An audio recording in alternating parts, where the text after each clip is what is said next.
before the vote tomorrow, April 28th, before voting for Mark Carney, people should know the conflicts of interest.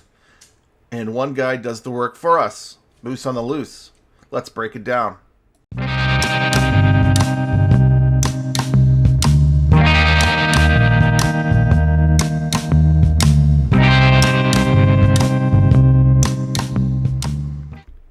Happy Sunday, April 27th. Just hours before Election Day in Canada. And welcome to the channel. Please like, subscribe, comment, turn on the notification bell. It really helps my little mini channel out here. I would appreciate it. Want to get into it today. Talk about things I have concerns about, and probably a lot of you, and concerns a lot of Canadians should have. Has anyone wondered why Mark Carney won't release his conflicts of interest? Why he says he's following the rules. Now, just because you're following the rules doesn't make it ethical or right, remember. This is what he said. Within the next 120 days and are serving as Prime Minister now, with Canadians not being aware of what potential conflicts of interest What possible conflict would you have, Stephanie? Stephanie, I'm complying with the rules. I'm complying with the rules in advance. So you remember that, how frustrated he gets every time he gets asked about his conflicts. Now, when you become a Prime Minister, you have to disclose to an ethics commission. And then it takes 120 days for that to be reviewed and looked over.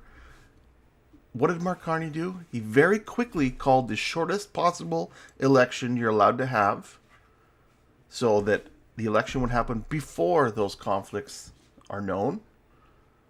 And we have a fellow Canadian who has a YouTube channel, Moose on the Loose. He does a fabulous job today releasing a video of breaking it down. Now, I'm not going to steal all his thunder, but I'm going to show you a little bit of that, and I will attach the video to the description. So please take a look at this video, share it with anybody who's considering Mark Carney, because the conflicts run very deep, very deep. And in my mind, in my opinion, it looks to me like Mark Carney is just setting up ways to make even more money. Set up Brookfield to make more money.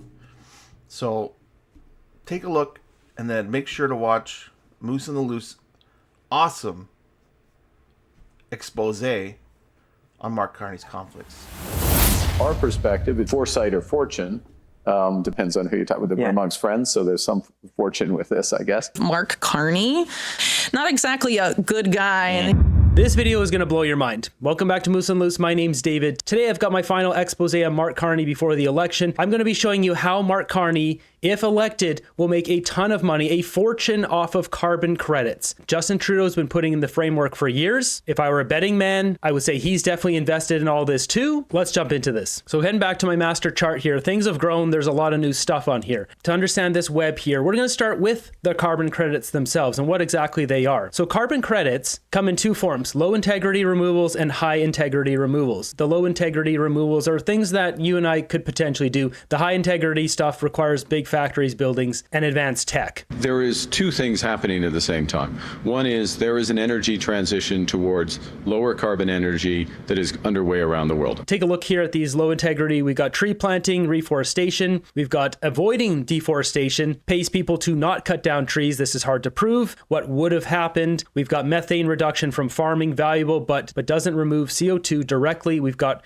carbon soil, which is easy to reverse via tilling or drought. So those are low integrity removals, which won't be generating the big carbon credits that people are going to be selling to companies to offset their carbon. That's how this works. Certain companies will generate carbon credits and then they sell them on the market. On that market, big companies can buy carbon credits to offset their emissions. This whole system only works if everyone buys into it. And why would anyone buy into this? Because Mark Carney says so. That's what's happening here. These guys are setting up this system where everyone has to play within this way of doing business with carbon credits. And then they're positioning Brookfield to make a buttload of cash on the back end. You demanded action, and now it's time for the financial sector to deliver. To reach net zero, every country, every company, every bank, every investor, every pension fund around the world will need to make some big changes. And that's what we have with high integrity removal. So this is direct air capture, DAC, which is machines that remove CO2 from the air and store it underground. We've got bio-oil injection, turns plant waste into bio-oil and injects it underground. We've got enhanced rock weathering,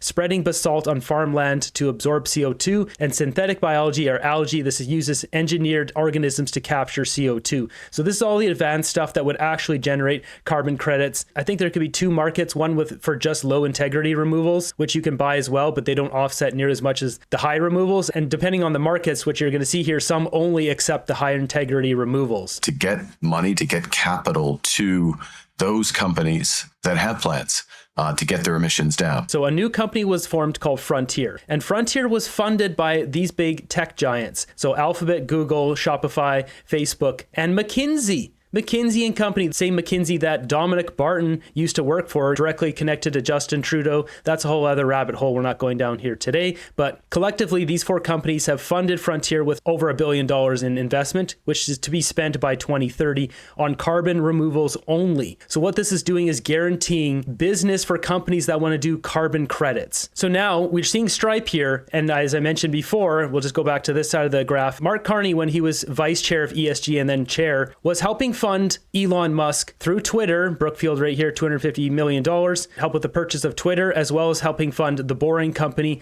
and Tesla for the solar roofs and stuff like that. We also remember Donald Trump, his daughter's husband, Jared Kushner. Well, that guy's brother, Joshua, has Thrive Capital, which invested $1.8 billion and $70 million earlier on in Stripe. Elon Musk, early investor in Stripe. Peter Thiel invested in Stripe. Fidelity Investments invested in Stripe. All these guys invested in Stripe. And Mark Carney sat on the board of Stripe. All that situation, if we go back here, Stripe was the founding member of Frontier. Now, they don't get any money from this. There's no direct kickbacks, but what they do get is early access to breakthrough tech, massive ESG credibility, which attracts capital, customers, and political goodwill. There's, exposure to growth equity and even venture in and around these transformations.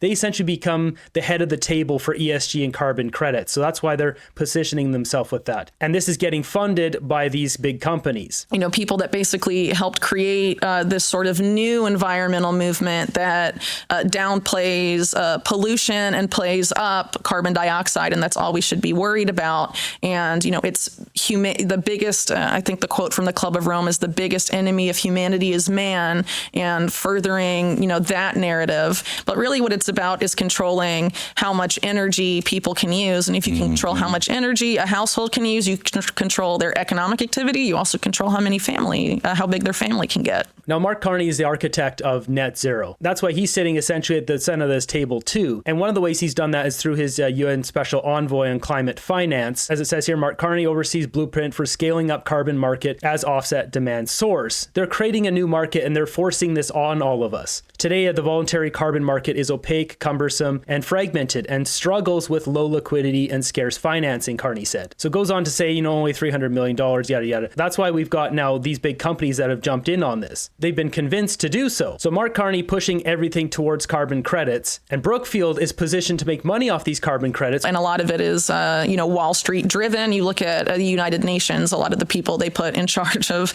climate change policy. You have Mark Carney, former head of the Bank of England and the Bank of Canada, I believe.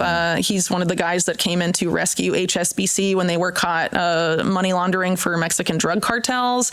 Not exactly a good guy, and it's very unlikely that he is driven by concern about the environment. And then the other person is Michael Bloomberg, former mayor of New York and billionaire guy. But the solutions are coming mostly from Wall Street, and they're things like carbon markets. They're things like debt for climate swaps. And then you have people like Larry Fink of BlackRock and Michael Bloomberg and Mark Carney coming together in something like GFAN saying, why don't we give Wall Street direct control of the IMF and the World Bank for climate change? You heard it straight from Whitney Webb there. I mean, we've got Mark Carney with his GFAN's Glasgow Finance Alliance for Net Zero.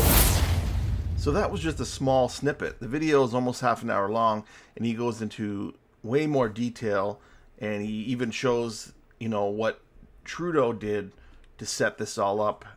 So great video. Make sure you watch it. Everybody out there, please get this video out. Talk to people. We have to make the right decision for some actual change. our leaders should be about the people, not about their bank accounts. So get the message out, and make sure you get out to vote tomorrow. Thanks for watching. And again, please, if you could like, subscribe, or share, and comment, let me know what you think after you watch Moose's video, because he does an amazing job. So great job to David at Moose on the Loose. One of my favorite YouTube content providers. He's absolutely great. So make sure you take a look at that video. Even my dog's going crazy watching it. Take care, and remember to vote tomorrow. Bye-bye now.